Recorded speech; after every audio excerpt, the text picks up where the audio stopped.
محترم برادران اسلام، السلام علیکم ورحمۃ اللہ تعالی وبرکاتہ۔ اپریل سن 2022 رمضان مبارک سن 1443 ہجری کی 16ویں شب اور رات میں آج نماز تراویح میں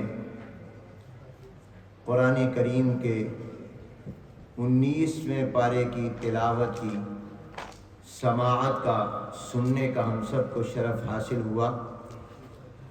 دعا ہے کہ اللہ تبارک و تعالی پڑھنے والوں کے پڑھنے کو اور سننے والوں کے سننے کو قبول فرمائے۔ آج قرآن کریم کی جو تلاوت کی گئی وہ 19ویں پارے کی تلاوت ہوئی ہے، اور اس میں سورۃ الفرقان کا باقی ماندہ حصہ پڑھا گیا، اور اس کے بعد سورۃ الشعراء اور پھر سورۃ النمل کے ابتدائی حصے کی تلاوت ہوئی۔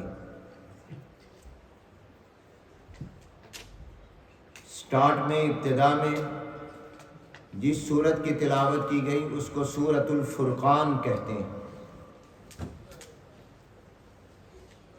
اس سورت کا وہ نام ہے جو قرآن کا بھی نام ہے۔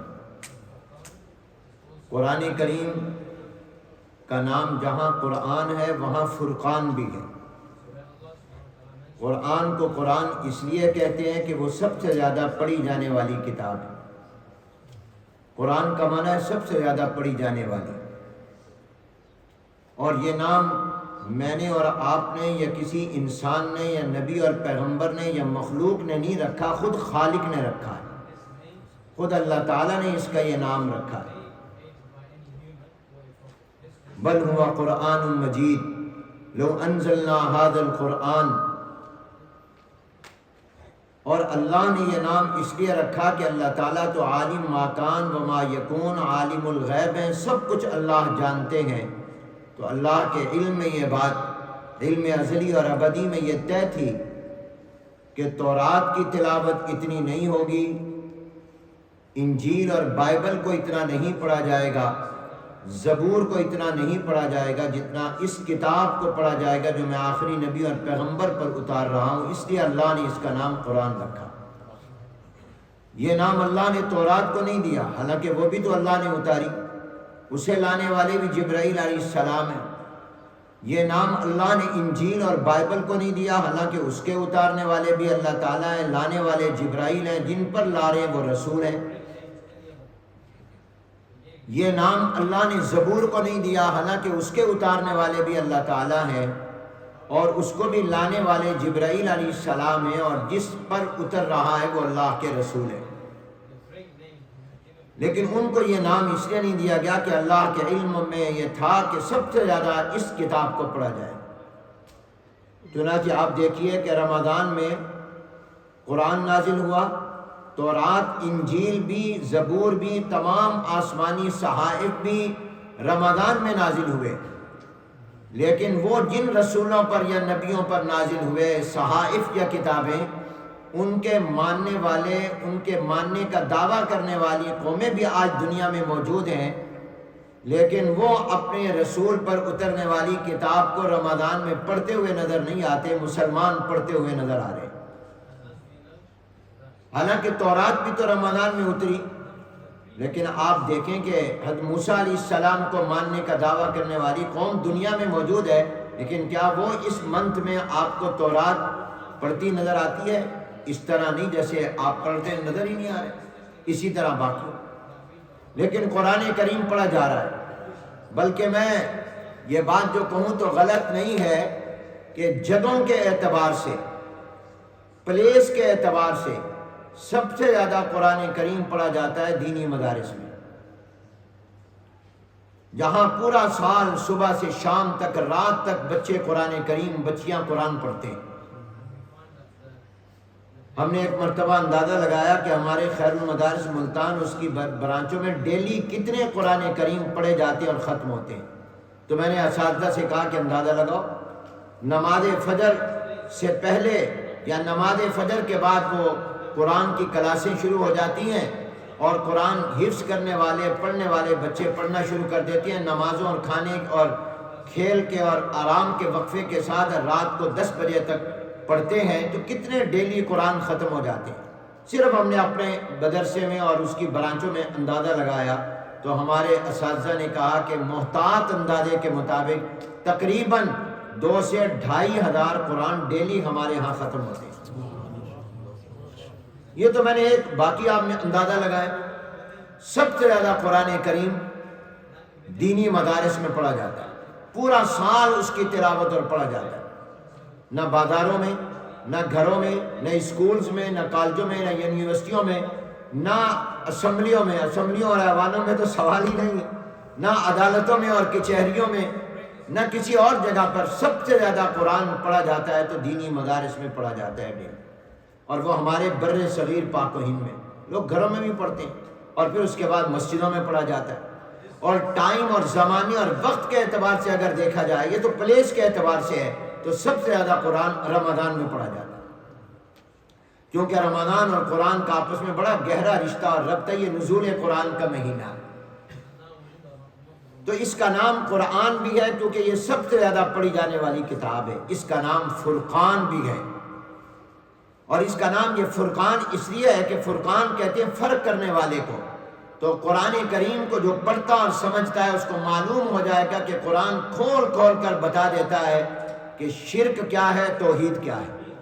اس نے واضح طور پر بتا دیا کہ توحید کیا ہے، شرک کیا ہے، سنت کیا ہے، بدعت کیا ہے، حق کیا ہے، باطل کیا ہے، سچ کیا ہے، جھوٹ کیا ہے، صحیح کیا ہے، غلط کیا ہے، خیر کیا ہے، شر کیا ہے، اور نیکی کیا ہے، گناہ کیا ہے۔ یہ کھول کھول کر کوئی اس میں ابہام نہیں باقی چھوڑا، کوئی کنفیوژن نہیں چھوڑی، قرآن کریم نے کھول کر واضح طور پر بتا دیا۔ اس لیے اس قرآن کو فرقان بھی کہتے ہیں، فرق کرنے والے۔ یہ جو غزوہ بدر ہے، جو پہلا مارکہ ہوا مسلمانوں میں اور کافروں میں، اس یوم بدر کو بھی یوم فرقان کہتے ہیں، کیونکہ یوم فرقان یعنی بدر کی جنگ میں، وار میں واضح ہو گیا تھا کہ حق والے کون ہیں اور باطل والے کون، کھل کر واضح ہو گیا۔ تو فرقان کا معنی فرق کرنے والے، کیونکہ یہ قرآن کریم، اب یہ پورے قرآن کا نام ہے فرقان، مگر یہ پورے قرآن والا نام اللہ نے اس سورت کو بھی دے دیا جس کی آج سب سے پہلے تلاوت کی گئی، اس کا نام بھی سورۃ الفرقان ہے۔ اس سورت میں جو مضامین بیان ہوئے، اتنا تو وقت نہیں ہے کہ ہر آیت کا بڑی تفصیل اور ڈیٹیل سے بیان۔ قرآن تو وہ سمندر ہے جس کا کوئی کنارہ نہیں، بحر لا ساحل لہ، یہ ایسا دریا اور سمندر ہے جس کا کوئی کنارہ نہیں ہے، یہ علم کا دریا اور سمندر ہے۔ مجھے خوشی ہوئی کہ حضرت مولانا عطاء اللہ صاحب دامت برکاتہم ڈیلی خلاصہ بیان کرتے ہیں، اور آپ حضرات بالخصوص نوجوان اور ینگ بھی یہاں بیٹھتے ہیں، یوتھ بھی موجود ہوتی ہے، اور وہ قرآن کو، اور واقعہ یہ ہے کہ قرآن کا حق یہی ہے۔ قرآن کے 5 حق ہیں۔ نمبر 1، قرآن کو سچا ماننا، اس پر ایمان لانا کہ اللہ تعالیٰ کا کلام اور اللہ کی کتاب ہے۔ الحمدللہ ہم سب کا قرآن پر ایمان ہے۔ دوسرا حق ہے قرآن کریم کو صحیح پڑھنا۔ اس کے اندر بہت سے مسلمانوں میں کمزوری ہے کیونکہ انہوں نے قرآن صحیح پڑھنا سیکھا نہیں، کسی بھی کتاب کو پڑھنے کا فن وجود میں نہیں آیا۔ قرآن وہ واحد کتاب ہے جس کو پڑھنے کے لیے بھی باقاعدہ فن وجود میں آیا، جس کو تجوید کا فن کہتے ہیں، کیونکہ قرآن کو پڑھنے کے اپنے اصول اور اپنے ضابطے اور اپنے قواعد ہیں کہ کہاں رکنا ہے، کہاں نہیں رکنا، کس کو حرف کو کتنا کھینچنا ہے، اور کس کو آپ نے باریک پڑھنا ہے، کس کو موٹا پڑھنا ہے، کس حرف کو کیسے ادا کرنا ہے۔ اللہ نے باقاعدہ اپنے پیغمبر کی پہلی ڈیوٹی یہ لگائی کہ یتلو علیہم آیاتی، اگرچہ ان کی زبان عربی ہے، حضرت ابو بکر، حضرت عمر، حضرت عثمان، حضرت علی رضی اللہ تعالیٰ عنہ صحابہ کی زبان عربی ہے، قرآن بھی عربی میں نازل ہوا ہے، لیکن اس عربی زبان کی بنیاد پر اس کو نہیں پڑھا جائے گا، جیسے آپ بتائیں گے ویسے پڑھا جائے گا۔ تو اللہ نے ان کی ڈیوٹی لگائی۔ تو قرآن صحیح پڑھنا سیکھنا چاہیے۔ جن لوگوں کو قرآن صحیح نہیں، وہ کم از کم رمضان میں یہ ارادہ کر لیں، کوشش کر لیں، شروع کر دیں اور کوئی مشکل کام نہیں، اپنے موبائلوں میں آپ ایسے قراء حضرات کی جو تجوید کے ساتھ پڑھاتے ہیں اس کو آپ لوڈ کر لیں اور آتے جاتے روزانہ 2-3 آیتیں بھی پڑھیں، مشق کرتے رہیں، آپ قرآن صحیح پڑھنے لگ جائیں۔ تو دوسرا حق ہے قرآن کو صحیح پڑھنا، اور تیسرا حق ہے قرآن کریم کو سمجھنا۔ قرآن کو پڑھنے کا تو کافی حد تک حق ادا کیا تلاوت کا مسلمانوں نے، مگر قرآن کو سمجھنے کا حق ادا نہیں کیا۔ تو یہ وقت ایسا ہوتا ہے کچھ قرآن سمجھ میں آ جائے، موٹی موٹی باتیں، بنیادی بات۔ اور چوتھا حق ہے قرآن کریم پر عمل کرنا۔ میں کہا کرتا ہوں ہم قرآن کو مانتے ہیں، قرآن کی نہیں مانتے۔ ہم اللہ کو مانتے ہیں، اللہ کی بات نہیں مانتے۔ ہم حضور علیہ السلام کو مانتے ہیں، حضور کی بات نہیں مانتے۔ ہم صحابہ کرام رضوان اللہ اجمعین کو مانتے ہیں، صحابہ کی بات نہیں مانتے۔ ہم اہل بیت کو مانتے ہیں، اہل بیت کی بات نہیں مانتے۔ ایک دفعہ ایک آدمی نے مجھ سے پوچھا، مولانا مومن اور مسلمان میں کوئی فرق ہے یا کوئی فرق نہیں؟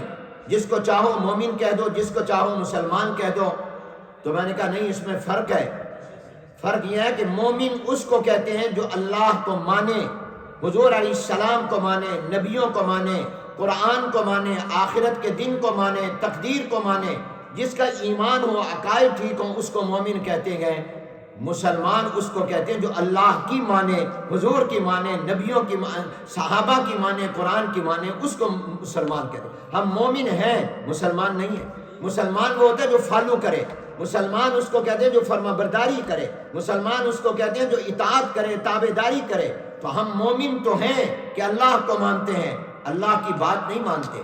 ہم مومن تو ہیں کہ حضور علیہ السلام کو مانتے ہیں، حضور کی بات نہیں مانتے۔ ہم مومن تو ہیں، قرآن کو مانتے ہیں، قرآن کی بات نہیں مانتے۔ مومن ہیں، مسلمان ابھی نہیں بنے۔ اس لیے قرآن نے کہا یا الذین آمنوا ادخلوا فی السلم کافہ، ایمان والو اسلام میں داخل ہو جاؤ۔ اب وہ تو پہلے سے ایمان والے ہیں، ان کو کہا جا رہا ہے اسلام میں داخل ہو جاؤ۔ جبرائیل علیہ السلام پوچھ رہے ہیں ایمان کیا ہے، حضور فرماتے ہیں عقیدوں کا نام ہے۔ اسلام کیا ہے، حضور فرماتے ہیں عمل کا نام ہے۔ تو معلوم ہے ایمان اور اسلام میں فرق ہے، مومن اور ہے اور اب ہم دیکھیے قرآن کو تو مانتے ہیں، اللہ کا کلام ہے، عزت بھی کرتے ہیں، احترام بھی کرتے ہیں، محبت بھی کرتے ہیں، مگر قرآن کہتا ہے جھوٹ نہ بولو، ہم جھوٹ بولتے ہیں۔ قرآن کہتا ہے کہ تم کسی کو ڈاج نہ دو، دھوکہ نہ دو، ہم دھوکہ دیتے ہیں۔ قرآن کہتا ہے غیبت اور چغلی نہ کرو، ہم غیبت اور چغلی کرتے ہیں۔ قرآن کہتا ہے کہ کسی پر ظلم نہ کرو، ہم ظلم کرتے ہیں۔ قرآن کہتا ہے سودی کاروبار نہ کرو، ہم سودی کاروبار کرتے ہیں۔ قرآن کہتا ہے نماز پڑھو، کتنے مسلمان نماز نہیں پڑھتے۔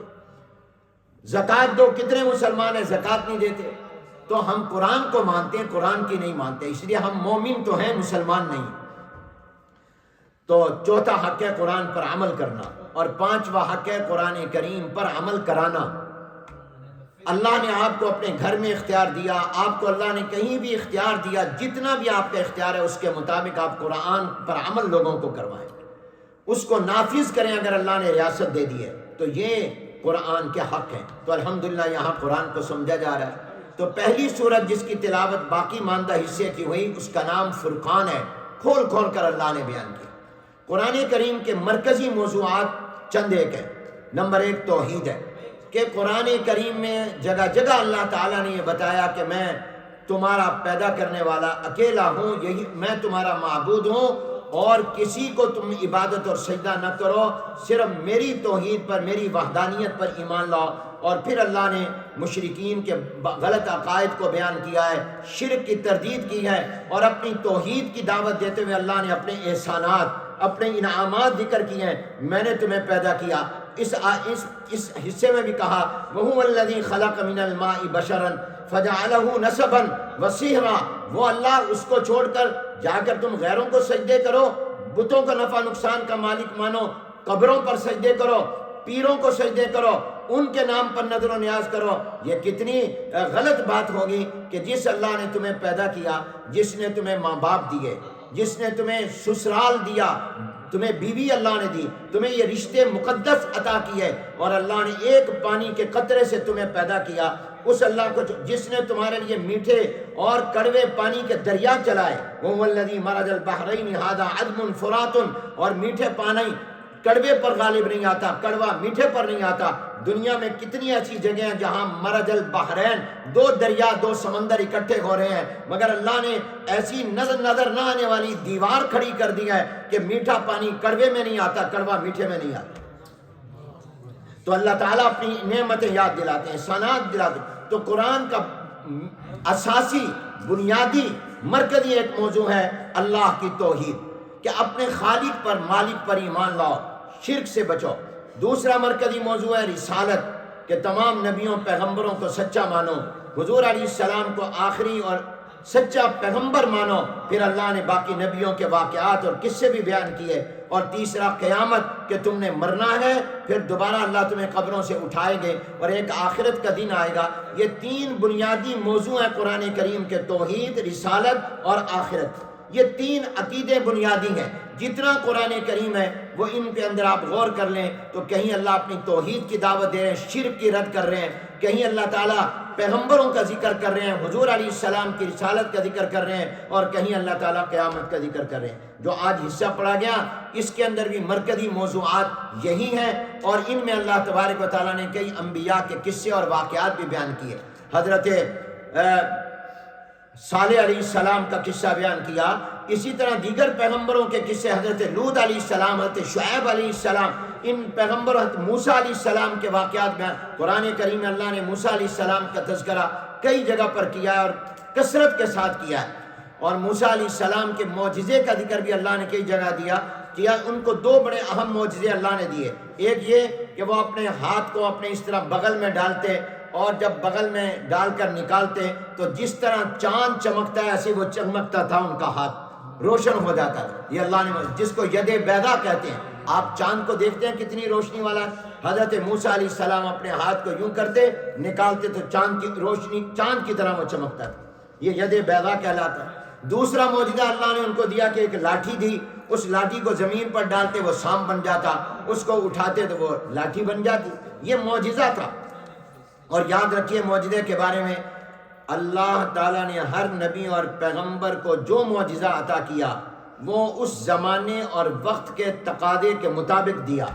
اور یہ لفظ یاد رکھیے، پیغمبر کا معجزہ وقت کی آواز ہوتا ہے۔ ہر نبی کا جو معجزہ ہوگا، جو اس وقت کی آواز ہوگی، اس وقت کا ٹائم کا تقاضا ہوگا، وہ اللہ اس کو معجزہ دیں گے۔ مثلا موسیٰ علیہ السلام کو اللہ نے معجزہ دیا کہ ان کی لاٹھی سانپ بن جاتی، سانپ لاٹھی بن جاتا۔ حضرت موسیٰ علیہ السلام کو یہ معجزہ کیوں دیا؟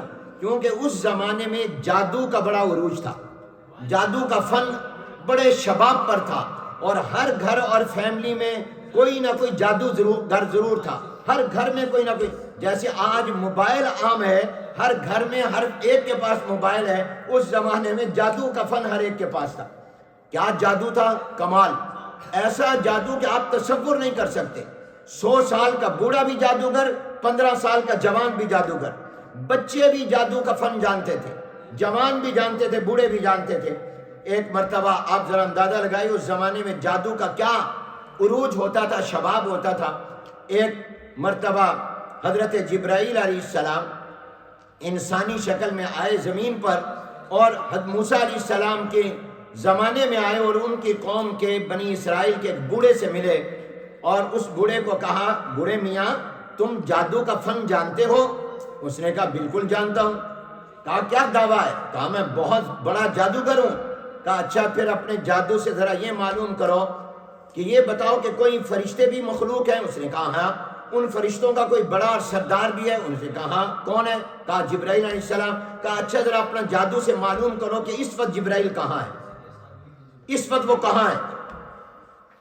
تو اس نے کہا بہت اچھا، کہا ذرا حساب کر کے بتاؤ، کچھ پڑھ کے بتاؤ، پھر مانوں گا اگر تم بتا دو گے کہ جبرائیل کہاں ہے کہ واقعی تم جادوگر ہو۔ اس نے کچھ پڑھا، حساب کیا، پھر دوبارہ حساب کرنے لگ گیا، بڑا پریشان، سر اٹھایا تو اس سے کہا جبرائیل، انہیں پتا تھا کہ یہ جبرائیل، کہا بتا پریشان کیوں، چپ کیوں ہے، بولتا کیوں نہیں؟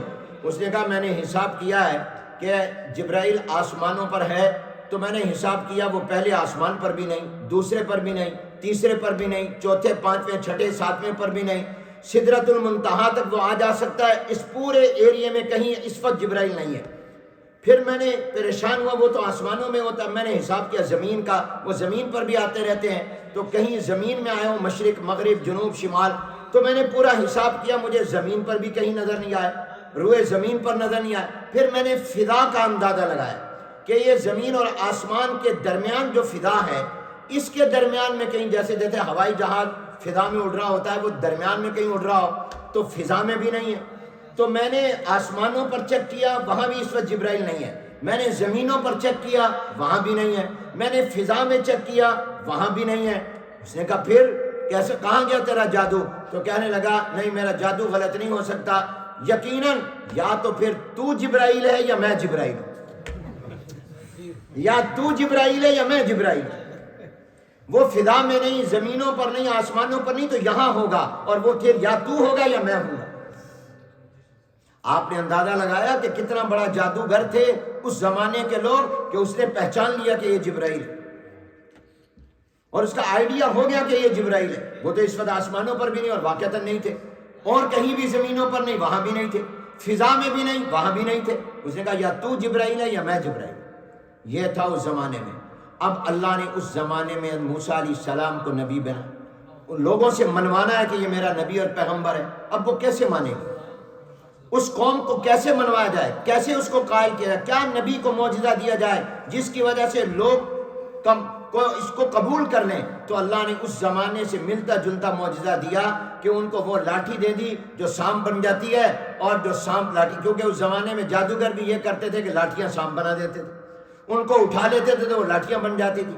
تو اللہ نے موسیٰ علیہ السلام کو بھی اسی سے ملتا جلتا معجزہ دیا، مقابلہ کروایا۔ جب مقابلہ کروایا ان کی لاٹھیاں بھی سانپ بن گئیں، موسیٰ علیہ السلام کی بھی بنی، ان کی جادو سے بنی تھی، ان کے معجزے سے بنی تھی، اس لیے وہ تمام کے تمام کو ان کی لاٹھی نے سانپ بن کر ختم کر دیا۔ ثابت ہو گیا وہ جادو ہے جو ختم ہو گیا، جو باقی ہے یہ معجزہ ہے۔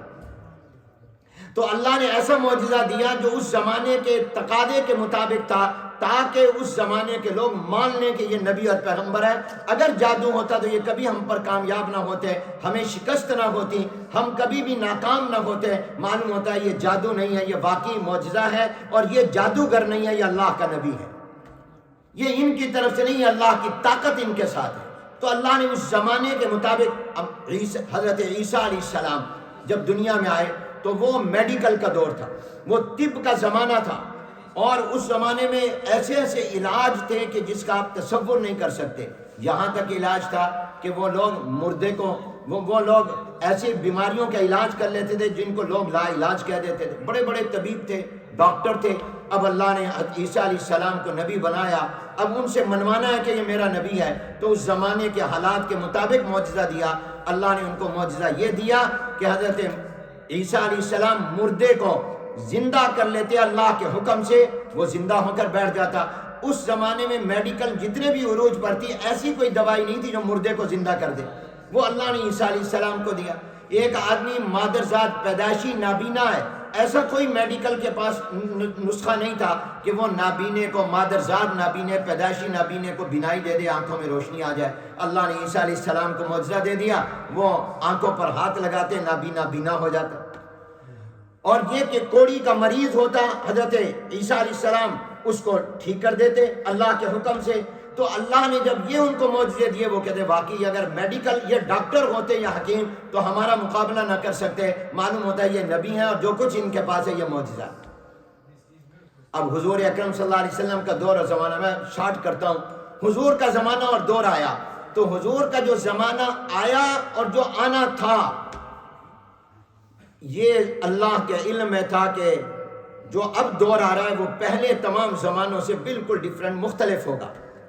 حضور علیہ السلام جب آئے تو اس زمانے میں کیا تھا، مکے میں عرب کے اندر یہ تھا کہ وہ لوگ صاحب زبان تھے، وہ نطق کے اور گویائی کے ماہر تھے، کلام کے ماہر تھے، اتنے ماہر تھے، وہ ایک مجلس میں بیٹھے بیٹھے فی البدی 100 اشعار کہہ دیتے تھے، مقفع مسجع کلام، ایک وزن پر کلام۔ اور کئی ایسے شاعر تھے جن شاعروں کے کلام کو باقاعدہ انہوں نے بیت اللہ اور خانہ کعبہ میں لٹکایا ہوا تھا، ایسے ایسے شاعر اور ایسے ایسے قادر الکلام۔ اس لیے باقی دنیا کو جو عرب کنٹریز نہ ہوں ان کو عرب کے لوگ کہتے تھے یہ عجمی ہیں، یہ گنگے ہیں، ان کے منہ میں زبان ہی نہیں ہے، ہمارے منہ میں زبان ہے، ہم قادر الکلام ہیں، ہم ٹاکنگ میں، ہم گفتگو میں، ہم اشعار میں بہت ماہر ہیں، اور وہ ایک مجلس میں سینکڑوں اشعار فی البدی کہہ دیا کرتے تھے، اور کئی شاعروں کے لکھے ہوئے کلام خانہ کعبہ میں لٹکائے ہوئے تھے اور لوگ ان کو سجدہ کیا کرتے تھے۔ تو اللہ نے ایسے وقت میں حضور کو بھیج دیا۔ اب حضور کو معجزہ دینا ہے جس کو عرب والے مان لیں۔ اب یہاں پر مقابلہ جو ہے وہ کلام کا ہے، اشعار کا ہے، گفتگو کا ہے۔ تو اللہ نے حضور اکرم صلی اللہ علیہ وسلم کو اس زمانے کے حالات، حضور کو ایسا معجزہ دینے کی ضرورت نہیں تھی جس کا مقابلہ جادوگروں سے ہوتا۔ جادو کا دور نہیں تھا، وہ میڈیکل کا دور بھی نہیں تھا، وہ زبان کا دور تھا، وہ کلام کا دور تھا، وہ فصاحت و بلاغت کا زمانہ تھا۔ تو اللہ نے حضور علیہ السلام کو جو معجزہ دیا اس زمانے کے حالات کے مطابق قرآن کریم عطا کیا کہ میں اپنا کلام دیتا ہوں۔ ان کو کہو تم عربی کے بڑے ماہر اشاعر ہو، ذرا قرآن جیسا ایک چھوٹی سی سورت، ایک آیت تو لا کر دکھاؤ جو اس طرح کی فصاحت و بلاغت والی ہو۔ تم کہتے ہو ہم زبان والے گئے، ہم بہت اشعار کہتے ہیں، ذرا اس طرح کے کلام تو لے کر آؤ، چھوٹی سی ایک سورت اور آیت جو قرآن، تمہاری بھی زبان عربی ہے، قرآن بھی عربی میں ہے، اس طرح کا تو لے کر آؤ۔ قرآن نے چیلنج کیا ان کو، مگر وہ تمام باوجود کہ وہ فصاحت و بلاغت کے ماہر تھے، وہ قادر الکلام تھے، وہ بہت بڑے شاعر اور ادیب تھے، مگر وہ قرآن کریم کی ایک چھوٹی سی آیت کا مقابلہ بھی نہیں کر سکے۔ اس کے مقابلے میں پورا قرآن تو کیا، 10 سورتیں تو کیا، ایک سورت تو کیا، ایک آیت بھی قرآن کریم کے مقابلے کی نہیں لا سکے۔ ماننا پڑا ان کو کہ یہ حضور کا کلام نہیں ہے، یہ اللہ کا کلام ہے، اور یہ کوئی شعر و شاعری بھی نہیں ہے، اور یہ پیغمبر ہیں، یہ شاعر نہیں ہے۔ تو ان کو ماننا پڑا۔ تو اللہ نے اس زمانے، اور دوسرا بڑا معجزہ جو اللہ نے حضور کو حضور کی زندگی میں دیا، ایک تو یہ قرآن، کیونکہ دنیا آگے تک جائے گی، ریسرچ ہوگی، تحقیق ہوگی، دنیا میں نئے نئے یونیورسٹیاں آئیں گی، آکسفورڈ ہے، کیمبرج ہے، دنیا میں بڑے بڑے ریسرچ سینٹر ہوں گے، مگر ان تمام ریسرچ سینٹروں میں جتنی بھی ریسرچ ہوگی تو قرآن کریم نے جو دنیا کی رہنمائی 1400 سال پہلے کر دی ہے، وہ جتنی بھی ریسرچ کریں گے وہ قرآن کے اندر سے مل جائے گی۔ تو اللہ نے ایک ایسا معجزہ حضور کو دیا جو قیامت تک ہے، اور آج تک قرآن کریم پر کام ہو رہا ہے، نہ صرف مسلمان، نان مسلم بھی کام کر رہے ہیں۔ ہمارے ایک عالم کو، حضرت مولانا شمس الحق افغانی رحمۃ اللہ علیہ کو، ایک شخص نے کہا کہ آپ کہتے ہیں قرآن کامل مکمل کتاب ہے اور قیامت تک کی رہنمائی کرتی ہے، تو قرآن میں تو کہیں ایٹم بم بنانے کا ذکر نہیں۔ جب قرآن قیامت تک ہے تو آگے ایسا دور آنا تھا جس میں ایٹم بم کی ضرورت تھی، تو ایٹم بم بنانے کا تو نہیں کہا گیا۔ تو حضرت مولانا شمس الحق افغانی رحمۃ اللہ نے فرمایا ہے، میں نے کہا وہ کہاں ہے؟ کہا قرآن میں اللہ نے کہا وَأَعِدُّوا لَهُم مَّا اسْتَطَعْتُم مِّن قُوَّةٍ، کہ دشمن کے مقابلے کے لیے اپنی تیاری کرو، اپنے ڈیفنس کو مضبوط کرو، اور ہر طرح کی طاقت کو حاصل کرو۔ اور اللہ نے ایک عام اور جامع لفظ بول دیا، تو جس زمانے میں میزائل طاقت ہوگا اس کو بناؤ، جس زمانے میں ایٹم بم ہوگا اس کی تیاری کرو۔ تو قرآن میں ہر ایک چیز موجود ہے۔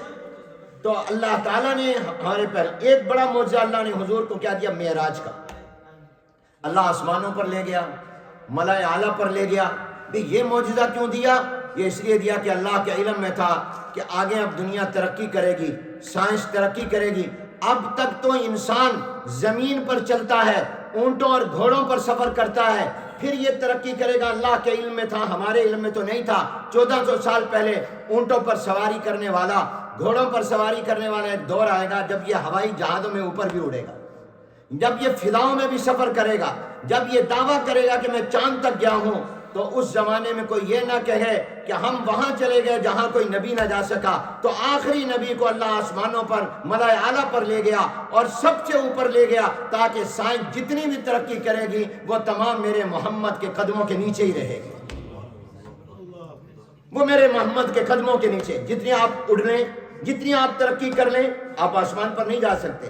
آپ عرش، اس سے پہلے اللہ نے کسی پیغمبر کو آسمانوں کا معراج نہیں کرایا، حضور کو کرایا، کیونکہ اللہ کو پتا تھا کہ آنے والا دور سائنس کا دور ہے، ٹیکنالوجی کا دور ہے۔ تو اس لیے ہم جتنی بھی ٹیکنالوجی اور سائنس ترقی کر لے، وہاں تک نہیں جا سکتی جہاں تک میرا اللہ آمنہ کے لال تاجدار مدینہ کو لے گیا، تاکہ دنیا مانے کہ وہ اللہ کے نبی اور پیغمبر۔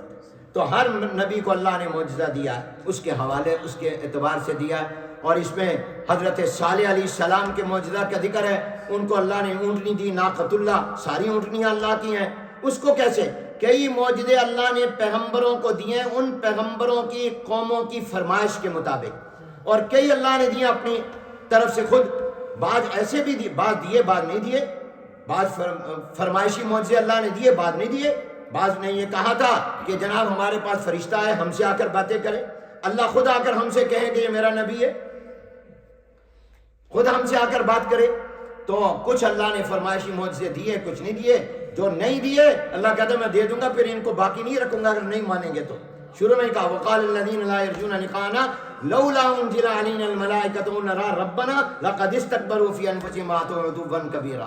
تو صالح علیہ السلام کی قوم نے کہا ہم آپ کو اللہ کا نبی تب مانیں گے، اونٹنی سے اونٹ یا اونٹنی تو پیدا ہوتی ہی ہے، آپ یہ پہاڑ کے پتھر اور چٹان سے اونٹنی پیدا کر کے دکھائیں، ایک جاندار چیز پیدا ہو، اونٹ پتھر سے پیدا ہو، اور پیدا بھی جب ہو تو پیدا ہونے کے دن ہی وہ جوان بھی ہو، اس کے پیٹ میں بچہ بھی ہو، یہ فرمائش کر دی، حاملہ بھی ہو۔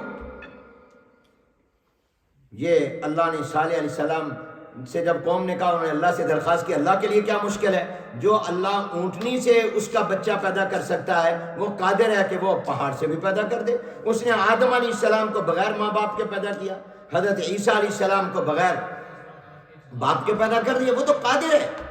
تو اللہ تبارک و تعالیٰ نے ان کو معجزہ دے دیا، اور ایک ایسی اونٹنی جو پتھر سے پیدا ہوئی، چٹان سے پیدا ہوئی، اور جس وقت پیدا ہوئی جوان تھی اور پیٹ میں بچہ تھا، اس لیے اللہ نے اس کو کہا ناقۃ اللہ، یہ اللہ کی اونٹنی ہے۔ باقی ساری اونٹنیاں بھی اللہ کی ہیں، وہ اللہ کی قدرت کی خاص نشانی ہے، اس لیے اس کو ناقۃ اللہ کہا گیا۔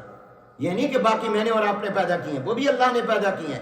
تو وہ اللہ نے اونٹنی نہیں مانا تو اللہ نے ان کو عذاب میں غرق کر دیا۔ جب فرمائشی معجزہ آ گیا پھر بھی نہیں ایمان لائے تو اللہ نے ان کو پھر تباہ و برباد کر دی۔ تو یہ معجزات کا ذکر بھی آج کے ان پاروں میں آیا، لیکن میں ایک آیت کی طرف آپ کو متوجہ کرنا چاہتا ہوں۔ باقی تو مولانا عطاء اللہ صاحب ہر اعتبار سے مجھ سے بہتر ہے، میں نے ان سے عرض کیا تھا کہ حضرت آپ بیان کریں میں سنوں گا، کچھ مجھے بھی حاصل ہوگا، استفادہ کروں گا، مگر انہوں نے حکم کیا کہ نہیں تم بات کرو۔ تو انشاءاللہ وہ اپنا تسلسل جاری رکھیں گے، جو آج قرآن پڑھا گیا اس کا خلاصہ بھی وہ کل بیان کر دیں گے انشاءاللہ۔ میں تو چند ایک باتیں آپ کے سامنے عرض کر رہا ہوں۔ تو ایک آیت جو آج پڑھی، ہر آیت بڑی عظیم الشان ہے، اس کی طرح میں نے آپ کو متوجہ کرنا ہے۔ وہ کیا ہے؟ بسم اللہ الرحمن الرحیم الا من تاب وآمن وعمل عملا صالحا فاولئک یبدل اللہ سیئاتہم حسنات وکان اللہ غفورا رحیما۔ اس آیت مبارکہ کو سمجھیے، کیا اللہ کی شان رحمت کا اس میں ذکر ہے، اور کیا شان مغفرت کا ذکر ہے، اور کیا اللہ کی قدرت کاملہ کا ذکر ہے۔ اس سے پہلے میں ذرا ایک دو باتیں بطور تمہید عرض کروں تاکہ آپ اس کو سمجھ سکیں۔ کل آپ سنیں گے قرآن کا جو حصہ پڑھا جائے گا اس میں اس کا ذکر ہے، آج بھی کچھ ذکر ہے، کل آئے گا اس کا ذکر۔ فرعون نے خواب دیکھا کہ بنی اسرائیل میں ایک بچہ پیدا ہوگا جو میری کرسی کے لیے خطرہ بنے، میرے اقتدار کے لیے چیلنج بنے، اور کرسی والے کو سب سے زیادہ فکر اپنی کرسی کی ہوتی ہے، یہ کرسی جان نہیں چھوڑتی، اٹھنے نہیں دیتی، ایسی کرسی چیز ہے، اقتدار ایسی چیز ہے۔ اب اس نے آرڈر کر دیا کہ جتنے بھی بچے بنی اسرائیل میں پیدا قتل کر دو۔ ایک قول کے مطابق 90,000 بچے اس نے قتل کروائے، اور جن عورتوں کے پیٹ میں ہی حمل ضائع ہو گئے اس ڈر سے کہ پیدا ہوا یہ قتل کر دے گا، وہ اس کے علاوہ ہے۔ لیکن اللہ کی قدرت دیکھیے، اسی دور اور زمانے میں جب قتل کا آرڈر تھا کہ اس قوم میں جو بھی بچہ پیدا ہو اس کو قتل کر دو تاکہ وہ بڑا ہی نہ ہو، میرے اقتدار اور کرسی کے لیے چیلنج نہ بنے، تو اسی زمانے میں موسیٰ علیہ السلام پیدا ہو گئے۔ واہ رب تیری شان، موسیٰ علیہ السلام پیدا ہو گئے۔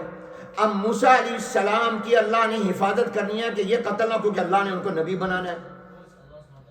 اب اللہ نے ذرا غور کیجئے، موسیٰ علیہ السلام کی والدہ کے دل میں ڈالا تم اپنے اس بچے کو ایک صندوق اٹیچی کیس میں بند کرو اور دریا میں ڈال دو۔ قرآن میں کل آپ سنیں گے اعوذ باللہ من الشیطان الرجیم بسم اللہ الرحمن الرحیم وأوحینا إلی موسیٰ أن ارضعیہ فإذا خفت علیہ فألقیہ فی الیم ولا تخافی ولا تحزنی انا رادوہ الیک وجاعلوہ من المرسلین۔ اے موسیٰ علیہ السلام کی والدہ، اللہ فرما رہے ہم نے ان کے طرف وحی کی، یعنی ان کے دل میں ڈالا، اے موسیٰ کی والدہ تم اپنے بچے کو دریا میں ڈال دے، اس کو دودھ پلا، جب تجھے ڈر ہو کہ پولیس فوج آ جائے گی، فرعون کی سیڑھی ہو جائے گی اور وہ پکڑ لیں گے، تو تو فَأَلْقِيهِ فِي الْيَمِّ دریا میں ڈال دے، وَلَا تَخَافِي وَلَا تَحْزَنِي غم بھی نہ کر، ڈر بھی نہ کر، ہم رب ہیں، ہم تیرے اس بچے کو نبی بنا کر واپس تیرے پاس لائیں گے۔ اِنَّا رَادُّوهُ إِلَيْكِ وَجَاعِلُوهُ مِنَ الْمُرْسَلِينَ۔ اب ڈال دو۔ اب میں آپ سے پوچھتا ہوں، آکسفورڈ کے مسلمانوں بتاؤ، اللہ کا ارادہ موسیٰ علیہ السلام کو بچانے کا تھا یا مارنے کا؟ بچانے کا تھا، لیکن جو اللہ نے حکم دیا، میری اور آپ کی عقل کیا کہتی ہے، یہ بچانے کی ہے یا مارنے کی ہے؟ آپ اگر کسی بچے کو آپ صندوق میں بند کر دیں گے، آکسیجن نہیں ہوگی، وہ زندہ رہے گا یا مر جائے گا؟ پھر کریلا اور نیم چڑھا یہ کریں کہ آپ اس کو دریا میں ڈال دیں، تو جب آپ نے ویسے پڑا رہے مر جائے گا، کسی صندوق میں بند کر دو وہ مر جائے گا، تھوڑی دیر کے بعد دم گھٹ جائے گا، اور دریا میں ڈال دو، یہ تو دو حادثہ ہو گیا کہ وہ پانی میں ڈالیں گے، پانی اندر جائے گا، وہ مر جائے گا۔ تو اللہ نے موسیٰ علیہ السلام کو بچانا تھا، مگر جو طریقہ بتایا وہ بچانے کا یا مارنے کا؟ وہ تو بظاہر ہماری عقل کیا کہتی ہے، مارنے کا۔ اللہ تو نے موسیٰ علیہ السلام کو بچانا ہے یا مارنا ہے؟ تو اللہ کی طرف سے جواب آتا ہے کہ میں اپنی طاقت اور قدرت اور رحمت دکھاؤں گا کہ وہ چیز جو مارنے کی بظاہر لگتی ہے، جو موت کا ذریعہ ہے، میں اسی میں موسیٰ علیہ السلام کو بچا کے دکھاؤں گا۔ وہ پھر رب اور خالق کی کیا ہوا کہ جو اس طرح بچائے جس طرح لوگ بچاتے ہیں، میں قادر مطلق ہوں، میری طاقت ہے، میں اسی اٹیچی کیس میں، میں دریا میں، اسی پانی کے اندر اپنے موسیٰ علیہ السلام کو بچا کے دکھاؤں گا، اس لیے کہ دریا کا پانی میں میرے حکم کا تابعدار ہے۔ وہ صندوق جا رہا ہے، بہن جا رہی ہے، آگے اس کو اٹھا لیا گیا اور چلا گیا فرعون کے شاہی دربار میں، گھر میں، اور بیوی نے کہا بڑا خوبصورت بچہ ہے، اس کو نہ مارو، اپنے گھر میں رکھ لیتے ہیں، بڑا ہو کر ہمارے کام آئے گا۔ اللہ نے فرعون کے گھر میں موسیٰ علیہ السلام کو پہنچا کر ان کی پرورش کرائی۔ واہ رب تیری قدرت! جو مارنے کی شکل تھی، جو بظاہر یہ لگتا تھا کہ یہ دریا میں ڈالنا یہ تو موت کا ذریعہ ہے، ڈیتھ کا ذریعہ ہے، اللہ نے اسی کو حفاظت کا ذریعہ بنایا۔ یہ ہے میرے رب کی طاقت۔ ابراہیم علیہ السلام کو آگ میں ڈالا جا رہا ہے، اور یہاں بھی یہی بات سن لو۔ میں ایک دن سوچ رہا تھا قرآن پڑھتے ہوئے، میرے ذہن میں سوال پیدا ہوا کہ اللہ نے موسیٰ علیہ السلام کو تو بچا لیا، لیکن فرعون جب اس نے دیکھا کہ آگے موسیٰ علیہ السلام سی سائڈ کراس کر گئے سمندر کو، اور سمندر کے اندر سڑکیں بن گئی ہیں، موٹر وے بن گئے ہیں، وہ بھی پیچھے سے تعاقب کر رہا تھا، اس نے بھی اپنا لشکر ڈال دیا۔ اللہ نے پانی کو کہا مل جا، اللہ نے وہیں فرعون کو اور اس کے لشکر کو ڈبو دیا، تباہ کر دیا، برباد کر دیا دریا۔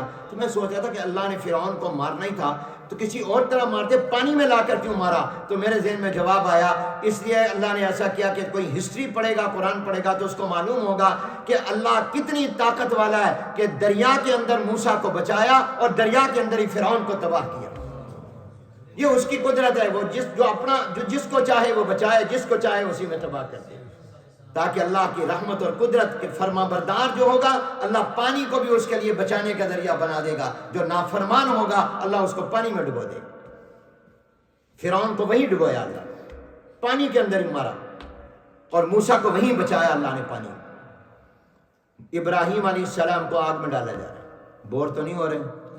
تھک تو نہیں گئے؟ آپ نے تو سفر، میں تو سفر کر کے آیا ہوں، اور ابھی میں نے سفر کرنا ہے۔ اللہ خوش رکھے ہمارے بھائی ضیاء الرحمان صاحب کو۔ اس ملک میں سب بیزی ہوتے ہیں، میں کہتا ہوں آپ کے ملک میں، آپ لوگوں کے ہاں مہمان کی کوئی جگہ نہیں ہے ہی نہیں جگہ، گھر چھوٹے چھوٹے ہیں، اور تم جب لیتے ہو تو تم اس میں سوچتے نہیں ہو کہ ایک بیڈ روم مہمان کا بھی ہو، مہمان فٹ پاتھ پہ رہے۔ ہر ایک کے پاس اتنے پیسے تھوڑی ہیں کہ وہ ہوٹل میں رہے۔ جبکہ حضور علیہ السلام نے فرمایا حضرت سے پوچھ لیں، حدیث میں آتا ہے حضور نے فرمایا تمہارے گھر میں 3 بستر ہونا چاہیے، ایک تمہارا، ایک تمہاری وائف کا، ایک مہمان کا، اور تمہارے یہاں مہمان کے لیے کوئی سامان ہی نہیں ہے۔ تو اس لیے ہم آتے ہوئے جانے کا سوچ کر آتے ہیں، یہ موضوع الگ ہے۔ تو بہرحال حضرت ابراہیم علیہ السلام کو کہاں ڈالا جا رہا ہے؟ آگ میں۔ اب اللہ نے بچانا ہے، ابراہیم اللہ کے خلیل ہیں، نبی ہیں۔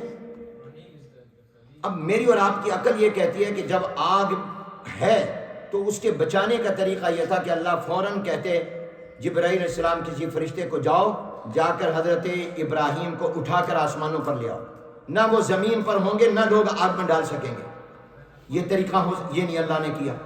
ایک طریقہ یہ ہو سکتا تھا کہ اللہ اوپر سے فوراً بارش برسا دیتا، موسلا دھار بارش، اور وہ قادر ہے۔ آپ کے یہاں ایک لمحہ سورج نکلا ہوتا ہے، اگلے لمحے بارش ہو رہی ہوتی ہے، وہ قادر ہے، وہ بارش برساتا۔ کتنی آگ تیز اور مہینوں کی کیوں نہ ہوتی، وہ بارش کا پانی منٹوں میں موسیٰ علیہ السلام حضرت ابراہیم بچ جاتے، آگ میں ڈال ہی نہ سکتے۔ اللہ آندھی چلا دیتا، وہ ہوا آگ کو اڑا دیتی، ختم کر دیتی۔ لیکن اللہ نے ایسا نہیں کیا، نہ ابراہیم علیہ السلام کو آسمانوں پر اٹھوایا، نہ ہی اللہ نے بارش برسائی، نہ ہی اللہ نے کوئی اور طریقہ۔ ڈالتے ہیں ڈالنے دو، اللہ تیرا خلیل ہے، تیرا نبی ہے، اس کو آگ میں ڈالا جا رہا ہے۔ اور آپ تصورات کی دنیا میں سوچو کیا منظر ہوگا، پوری کائنات پر کیا سناٹا طاری ہوگا جب ابراہیم علیہ السلام کو آگ میں ڈالا جا رہا ہے۔ اللہ نے کہا ڈالنے دو، اللہ ان کو بچا۔ تو جواب ملتا ہے غور کرنے سے کہ اگر بارش کا پانی برسا کر اللہ بچاتا تو کوئی کل کو بندہ کہتا یہ کیا کمال ہے، یہ تو ہم بھی فائر بریگیڈ کو بلا کر آگ کو بجھاتے ہیں، ہم بھی پانی ڈال کر آگ کو بجھا دیتے ہیں، یہ کیا فرق ہوا۔ اللہ نے کہا ان کو ڈالنے دو، میں اسی آگ کو کہوں گا خبردار یا نا رکونی بردن و سلامن علی ابراہیم، میرے پیغمبر حضرت ابراہیم کو ذرہ برابر خراش بھی نہیں آنی چاہیے، میں اسی آگ کو ایئر کنڈیشن بنا دوں گا، اس لیے کہ میں اور کسی طرح بچاؤں گا تو میری طاقت کہاں، میری قدرت اور رحمت کہاں۔ میں اپنی قدرت اور رحمت دکھاؤں گا کہ جو چیز ہلاکت کا ذریعہ، جو چیز تباہی کا ذریعہ، جو چیز موت کا ذریعہ، میں اسی کو حفاظت کا ذریعہ بنا دوں گا، وہیں ان کو سیف کروں گا۔ ابراہیم علیہ السلام کو حکم دیا بیٹے کو ذبح کرو، اللہ نے اسماعیل علیہ السلام کو بچانا ہے، طریقہ یہ ہونا چاہیے تھا۔ اللہ کہتے جبرائیل جاؤ ابراہیم علیہ السلام کے ہاتھ پکڑ لو، چھری لے آؤ، اسماعیل کو نیچے سے اٹھا لو۔ اللہ نے یہ نہیں کیا، چھری گلے پر چلائے، چلاتا رہے، حالانکہ چھری گردن کٹ جاتی ہے، انسان کی ڈیتھ ہو جاتی ہے، یہ چھری موت کا ذریعہ بن جاتی ہے، لیکن اللہ نے کہا نہیں نہیں، یہ چلانے دیں ان کو، گلے پر تیزی سے چلائیں، میں رب اپنی قدرت دکھاؤں گا کہ میں اسماعیل کی گردن پر، گلے پر خراش بھی نہیں آنے دوں گا۔ یہی جو ہلاکت اور موت کا ذریعہ، میں اسی کو حفاظت کا ذریعہ بناؤں، یہ میری قدرت اور طاقت ہے۔ تو اللہ سے دوستی لگاؤ، اللہ یہ جملے یاد رکھو۔ دیکھو ایک اور واقعہ یاد آیا، یعقوب علیہ السلام کے پاس ان کے بیٹے لے کر آئے یوسف علیہ السلام کا کرتا، جعلی خون لگا کر ان کو کھا لیا ہے بھیڑیے نے، یہ ان کے کرتے پر خون کے نشان ہے۔ حضرت یعقوب روتے رہے، بنائی چلی گئی، اب اللہ نے بنائی واپس لانی ہے۔ کرتا دیکھ کر بنائی گئی تھی، اللہ نے وہی کرتا بھیجا ایجپٹ سے واپس، بھائی لے کر آئے، جب یعقوب نے آنکھوں پر لگایا بنائی واپس آ گئی۔ اللہ تو نے بنائی دینی تھی، اس طرح کیوں کیا؟ کہا میں بتانا چاہتا ہوں کہ جو کرتا غم کا ذریعہ بنا، جو کرتا بنائی کے جانے کا سبب بنا، میں قادر ہوں اسی کرتے کو بنائی کے آنے کا سبب بھی بنا دوں، اسی سے ان کی روشنی بھی آنکھوں کی لاؤں گا۔ وہ سر لگایا، بنائی آ گئی۔ تو اللہ غم کو خوشی بنا دیتے ہیں، یہ الفاظ غور کریں، اللہ غم کو خوشی بنا دیتے ہیں۔ وہ قادر ہے بیماری کو تندرستی بنانے پر، وہ قادر ہے موت کو زندگی بنانے پر، وہ قادر ہے ہلاکت کو حفاظت بنانے پر۔ اس سے دوستی لگاؤ، جو تمہاری نقصان کی چیزیں ہوں گی اللہ اسی کو فائدہ والا بنا دے گا۔ اب سنیے اس کی قدرت اور رحمت میں اللہ کیا کہتے ہیں، بسم اللہ الرحمن الرحیم، إلا من تاب وآمن وعمل عملا صالحا فأولئك يبدل الله سيئاتهم حسنات وكان الله غفورا رحيما۔ اللہ فرماتے ہیں جو مسلمان سچے دل سے اپنے گناہوں کی توبہ کرے گا، معافی مانگے گا، میں یہ نہیں صرف کروں گا کہ اس کے گناہ معاف کر دوں، یہ بھی میں کر سکتا ہوں، کرتا ہوں، گناہ معاف کر دوں گا، نہیں، میری رحمت اور قدرت یہ ہے میں گناہ کو بھی نیکی بنا دوں گا۔ میں نے موت کو زندگی بنایا، میں نے غم کو خوشی بنایا، میں نے ہلاکت کو حفاظت بنایا، میں قادر ہوں کہ تمہارے جو گناہ اگر تم سچے دل سے توبہ کرو گے میں اس کو بھی کنورٹ کر دوں گا نیکیوں میں۔ وَأُولَٰئِكَ يُبَدِّلُ اللَّهُ سَيِّئَاتِهِمْ، حدیث میں آتا ہے حضور علیہ السلام نے فرمایا قیامت میں جب حساب و کتاب ہوں گے گناہ گار کو لایا جائے گا، اللہ فرشتوں کو کہیں گے ریکارڈ لاؤ، ریکارڈ لا کر اللہ کہیں گے ان کو ان کے چھوٹے چھوٹے گناہ ابھی دکھاؤ، بڑے گناہ نہ دکھاؤ، ابھی اس کو جو بڑے بڑے جرم ہیں ابھی پیچھے رکھو، چھوٹے چھوٹے کرائم بتاؤ، وہ اس کو بتائیں گے، پھر اللہ اپنی رحمت سے فرمائیں گے اس کو ہر گناہ کی جگہ نیکی، وہ ڈر رہا ہوگا کہ ابھی تو میرے چھوٹے گناہ پھر بڑے بھی ابھی آئیں گے تو یہ تو سارا ریکارڈ ہے، تو وہ ڈر رہا ہوگا، اتنے میں اللہ کہیں گے اس کے فلاں توبہ کی وجہ سے اس کے ہر گناہ کی جگہ نیکی لکھ دو، تو اب وہی بندہ کہے گا اللہ فرشتوں کو کہو باقی ریکارڈ بھی لائے، میں نے اور بھی کئی جرم کیے ہوئے تھے وہ تو انہوں نے دکھائے ہی نہیں ہے۔ یہ بات جب بیان کی حضور بھی مسکرائے، حضور کے پچھلے دانت صحابہ کہتے ہیں ظاہر ہو گئے، تو وہ اللہ اتنی طاقت والا ہے کہ وہ گناہ کو نیکیاں بنا دے، وہ سیئات کو حسنات میں تبدیل کر دے۔ یہ اس اللہ سے دوستی لگاؤ، ایسی توبہ کرو، اور یہ زمانہ پکا توبہ کا ہے، یہ مغفرت کا عشرہ ہے، بخشش کے دن اور رات ہیں۔ تو قرآن کی اس آیت نے جو آج ہم نے سنی ہے یہ کہا ہے جب تم سچے دل سے توبہ کرو گے تو اللہ نہ صرف یہ کہ معاف کرے گا، وہ اتنا رحمت والا ہے وہ تمہارے گناہوں کو نیکیاں بنا دے گا۔ وآخر دعوانا ان الحمدللہ رب العالمین۔ حضرت نے مجھے آدھے گھنٹے کا کہا تھا، میں نے وقت زیادہ لے لیا تو معافی چاہتا ہوں، سوری۔ ویسے آپ کے یہاں سوری کو تو بڑے بڑے جرم معاف ہو جاتے ہیں تو ہم بھی سوری کرتے ہیں، اللہ خوش رکھے، اللہ تعالیٰ قبول فرمائے۔ بھئی یہ مولانا نے جو خیر المدارس کا کہا تھا، تو میں نے جو کچھ آپ کے سامنے بیان کیا ہے یہ مجھے علم کے چند حرف خیر المدارس نے پڑھا ہے، یہ اس مدرسے کا میرے اوپر قرض ہے جس میں اس وقت 6000 طلباء پڑھتے ہیں، 2000 ہاسٹل میں رہتے ہیں، ڈیلی 2000 دوپہر 2000 شام 4000 کا کھانا پکتا ہے، 4000 کا، پورے پاکستان اور دنیا سے الحمدللہ بچے وہاں پڑھتے ہیں، اور 96 ایئر اس دارالعلوم کو ہو گیا، جیسے حضرت نے فرمایا